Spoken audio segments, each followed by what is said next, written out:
주님께서 당하신 시험. 히브리서 4장 15절. 복된 시험이 있습니다. 예수님께서 당하신 시험이 우리의 관심을 끌지 못하는 이유는 우리와 예수님의 내적 본성이 다르기 때문입니다. 오직 각 사람이 시험을 받는 것은 자기 욕심에 끌려 미혹됨이니. 챔버스는 전적으로 다른 두 종류의 시험을 이야기합니다. 야고보서의 시험은 우리가 거듭나기 전에 받는 시험이며 전적으로 욕심에 기인합니다. 하지만 거듭난 이후 우리가 당하는 시험은 주님께서 당하셨던 것과 같은 시험입니다. 우리가 누구인지는 시험을 통해 가장 분명하게 드러납니다. 시험을 당해봐야 우리 안에 무엇이 있는지 알게 됩니다. 예수님을 알기 전과 거듭난 이후 받는 유혹이 동일하다면 그것은 아직 우리가 온전히 변화되지 않았다는 증거입니다. 사탄은 거듭난 우리에게 그릇된 일을 하도록 시험하는 것이 아닙니다.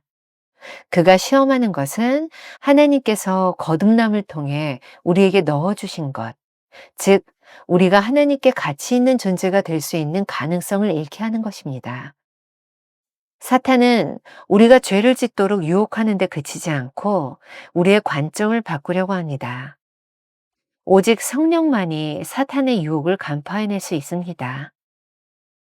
우리는 잘못된 행동을 하도록 유혹받는 것이 아니라 잘못된 존재가 되도록 유혹받습니다. 거듭남으로 하나님의 빛을 향하게 된 인간이 다시 아무것도 아니었던 본래의 자리로 되돌아간다면 하나님이 주신 가능성을 소멸시키고 말 것입니다. 예수님은 인간의 몸을 입고 오셔서 시험을 통해 받으신 소명을 더욱 분명하게 선포하실 수 있었습니다. 주님은 공생애를 시작하시기 전 성령에 이끌려 광야에 나가 시험을 당하셨습니다.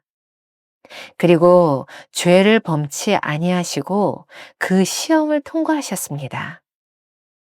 끝까지 자신의 본성을 지켜내셨습니다. 그 이후 주님의 사명이 더욱 분명해졌습니다. 예수님은 시험의 본질을 꿰뚫고 계셨습니다. 우리에게도 동일한 시험이 올 것입니다. 그때 우리도 성령의 도우심으로 시험의 본질을 알아야 하며 그 시험 가운데 우리의 거듭난 본성을 지켜내야 합니다. 유혹에 쓰러지는 사람들은 거듭나지 않았기 때문이 아니라 시험 앞에서 거듭난 자신의 본성을 지켜내지 못했기 때문임을 기억하십시오. 김병삼 목사의 매일 만나 365, 오늘은 9월 18일 주님께서 당하신 시험이라는 제목으로 말씀을 함께 나누겠습니다. 오늘 말씀의 주제, 복된 시험이 있다.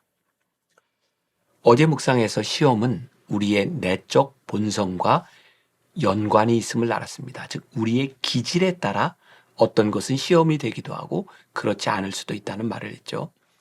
예수님께서 당하신 시험이 우리의 관심을 끌지 못하는 이유는 우리와 예수님의 내적 본성이 다르기 때문입니다. 오늘 묵상은 야고보서 1장 14절로 시작합니다. 오직 각 사람이 시험을 받는 것은 자기 욕심에 끌려 미혹됨이니. 제가 이해하는 바로 챔버스는 오늘 전적으로 다른 두 종류의 시험을 이야기하고 있습니다. 야고보서의 시험은 우리가 거듭나기 전에 받는 시험이 아닐까. 거듭나기 전에 받는 시험은 전적으로 우리의 욕심에 기인합니다. 하지만 거듭난 이후 우리가 당하는 시험은 주님께서 당하셨던 것과 같은 시험입니다. 우리가 누구인지를 시험을 통해 가장 분명하게 드러냅니다. 시험을 당해봐야 우리 안에 무엇이 있는지 알게 됩니다. 이런 질문이 오늘 우리들에게 필요할 것 같습니다. 우리는 무엇으로부터 유혹을 당하고 시험을 느끼나요? 예수님을 알기 전과 거듭난 이후 받는 유혹이 동일하다면 그것은 아직 우리가 온전히 변화되지 않았다는 증거입니다. 오늘 말씀을 묵상하면서 우리가 예수님과 동일한 유혹을 느끼는 것이 축복이라는 생각이 들었으면 좋겠습니다. 어제는 단순히 시험이 주는 유익에 대해 묵상했다면 오늘은 당하는 시험의 종류에 따라 축복이 될 수도 있음을 깨닫습니다. 유혹의 본질은 무엇일까요? 챔버스의 글을 인용합니다. 사탄은 거듭난 우리에게 그릇된 일을 하도록 시험하는 것이 아닙니다. 그가 시험하는 것은 하나님께서 거듭남을 통해 우리에게 넣어주신 것, 즉 우리가 하나님께 가치 있는 존재가 될 수 있는 가능성을 잃게 하는 것입니다. 사탄은 우리가 죄를 짓도록 유혹하는 데 그치지 않고 우리의 관점을 바꾸려 합니다. 오직 성령만이 사탄의 유혹을 간파해낼 수 있습니다. 시험에 대한 본질적 이해가 필요할 것 같습니다. 아주 중요한 포인트입니다. 우리는 잘못된 행동을 하도록 유혹받는 것이 아니라 잘못된 존재가 되도록 유혹을 받습니다. 주님은 나의 최고봉 스터디 가이드에 이 부분을 좀 명쾌하게 설명해 놓고 있어서 제가 인용해 보았습니다. 불신자는 마음에 하나님을 모시고 살지 않습니다. 따라서 사탄은 그들에게 하나님을 몰아내라고 유혹할 수 없습니다. 하지만 그리스도인의 경우에는 이러한 유혹이 실제로 다가옵니다. 사탄은 우리가 그릇된 행동을 하도록 유혹하기도 합니다. 그러나 그들이 원하는 최종 결과는 잘못된 존재가 되게 하는 것입니다. C.S. 루이스도 그의 책 스크루테이프의 편지에서 악마가 그리스도인들을 유혹하는 방법이 나오는데요. 삼촌 악마가 조카 악마에게 이렇게 조언하는 글이 나옵니다. 이런 건 죄가 사소한 죄가 아니냐고 말하고 싶겠지. 다른 젊은 유혹자들처럼 깜짝 놀랄 만한 죄악을 보고하고 싶어 안달난 꼴이 보이는구나. 하지만 명심하거라. 중요한 것은 내가 환자들, 그리스도인들을 원수, 예수님에게서 얼마나 멀리 떼어놓느냐 하는 것 한 가지뿐이다. 아무리 사소한 죄라도 그것이 쌓여 인간을 빛으로부터 아무것도 아닌 것으로 조금씩 끌어올 수 있으면 그만이야. C.S. 루이스는 우리를 유혹하는 사탄의 전략이 큰 죄를 범하게 하는 것이 아니라 아무것도 아닌 일에 집중하게 만드는 것이라고 말합니다. 거듭남으로 하나님의 빛을 향하게 된 인간이 다시 아무것도 아니었던 본래의 자리로 되돌아간다면 하나님이 주신 가능성을 소멸시키고 말 것이니 말입니다. 오늘 묵상의 제목이 주님께서 당하신 시험입니다. 예수님께서 당하신 시험의 본질이 무엇인가요? 예수님은 인간의 몸을 입고 오셔서 받으신 소명을 시험을 통해 더욱 분명하게 선포하실 수 있었습니다. 주님은 요단강에서 세례를 받으시고 공생애를 시작하기 전 성령에 이끌리어 광야에 나가 시험을 당하셨습니다. 그리고 주님은 이 시험을 지나시면서 죄를 범치 않으시고 그 시험을 통과하셨습니다. 그 이후 주님의 사명이 더욱 분명해졌습니다. 예수님은 끝까지 자신의 본성을 지켜내셨습니다.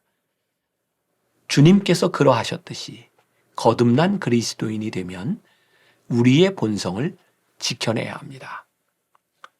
성령에 이끌려 광야로 나가신 예수님은 시험의 본질을 꿰뚫고 계셨습니다. 우리에게도 동일한 시험이 올 것입니다. 그때 우리도 성령님의 도우심으로 시험의 본질을 알아야 하며 그 시험 가운데서 우리의 거듭난 본성을 지켜내야 합니다. 유혹에 쓰러지는 사람들은 거듭나지 않았기 때문이 아니라 시험 앞에서 거듭난 자신의 본성을 지켜내지 못했기 때문임을 기억해야 합니다. 다시 한번 이 문장을 반복합니다. 유혹에 쓰러지는 사람들은 거듭나지 않았기 때문이 아니라 시험 앞에서 거듭난 자신의 본성을 지켜내지 못했기 때문임을 기억해야 합니다. 우리가 기억해야 될 한 줄 노트. 시험이 올 때 그 시험을 이겨내는 것이 자신을 지키는 것입니다. 오늘 하루 이런 질문을 가지고 살아봅시다.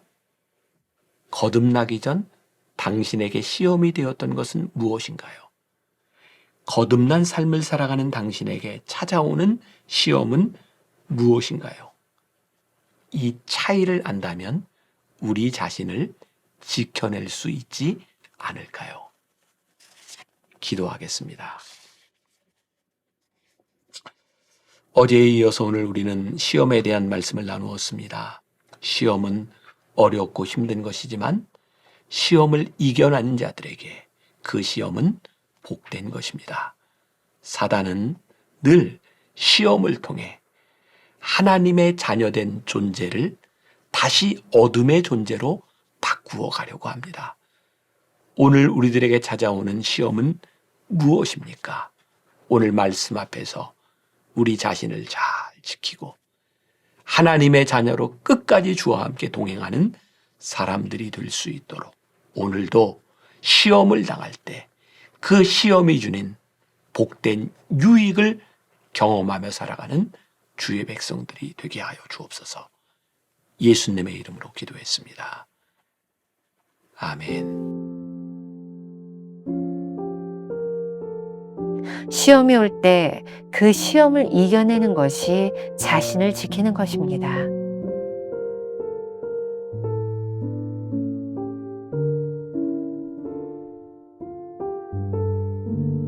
거듭나기 전 당신에게 시험이 되었던 것은 무엇입니까? 거듭난 삶을 살아가려는 당신에게 찾아오는 시험은 무엇입니까? 이 차이를 안다면 자신을 지킬 수 있지 않을까요?